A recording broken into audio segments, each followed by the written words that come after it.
আকৌ এবাৰ মোদী চৰকাৰ ৰূপহী আমাৰ অসম ভাৰতীয়াৰ সোণৰ অসম গঢ়িবলে আমি এখন প্ৰগতিশীল সোণৰ অসম দলে বলে যাওঁ একেলগে পদুমৰ চিনত আকৌ ভোট দিবলে আকৌ এবাৰ মোদী চৰকাৰ আকৌ এবাৰ মোদী চৰকাৰ আকৌ এবাৰ মোদী চৰকাৰ আকৌ এবাৰ মোদী চৰকাৰ আন্ধাৰ আঁতৰিল ঘৰে ঘৰে পোহৰ বিয়পিল বিজেপিৰে শাসন কালত কত হাঁহি উভতিল শিক্ষা দীক্ষা দিশত হওক বা দেশৰ এই প্ৰগতিত ষ্টাৰ্টআপ ইণ্ডিয়া স্কিল ইণ্ডিয়াত কত হাঁহি বিয়পিল তিনিখনকৈ দলং নিৰ্মাণেৰে অসমৰ নাম উজ্বলিল প্ৰায় পহমৰে সোধা কণ্ঠক শ্ৰদ্ধাৰে সোঁৱৰিল লেপেট কটা গেছ কেকাৰ অসমতো এইমছ আমাৰ ইয়াতো আজিকালি হয় ইণ্টাৰনেশ্যনেল গেমছ বিজেপিৰে লক্ষ্য হবৰে স্বাস্থ্য সুৰক্ষা সবকা সাথ সবকা বিকাশ বিজেপিৰ প্ৰতিজ্ঞা আকৌ এবাৰ মোদী চৰকাৰ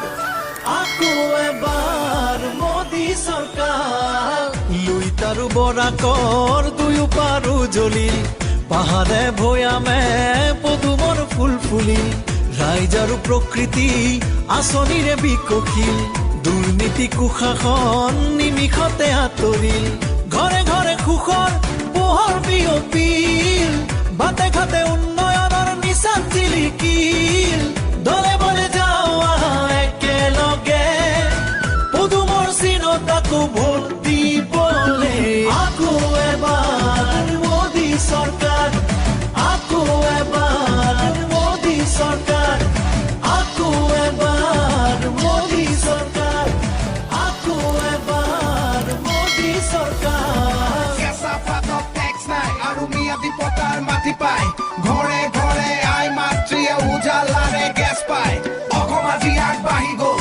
উদ্যোগীকৰণ হ'ল তৈল ক্ষেত্ৰত বিনিয়োগ 40,000 কোটি হ'ল নুমলীগড় ৰিফাইনেৰী 3 গুণকে ডাঙৰ হ'ব খাৰুৱা তেল আৰু গেছ উন্নতি অসমলে আহিব ৰাস্তা পকী হ'ল প্ৰধানমন্ত্ৰী আৱাস যোজনাৰ বহুতৰে ঘৰ হ'ল আকৌ এবাৰ মোদী চৰকাৰ আকৌ এবাৰ মোদী চৰকাৰ জনতাৰ সপোনৰ দেশ গঢ়িবলে নতুন পুৰুষৰ জ্ঞান শক্তিৰে আহিছো ওলাই আমি বিজয়ৰ পনেৰে জননী জন্মভূমিৰ মান ৰাখিবলে মোদীজীৰ সপোন দিঠক কৰিমে বিজেপিক জিকাই আকৌ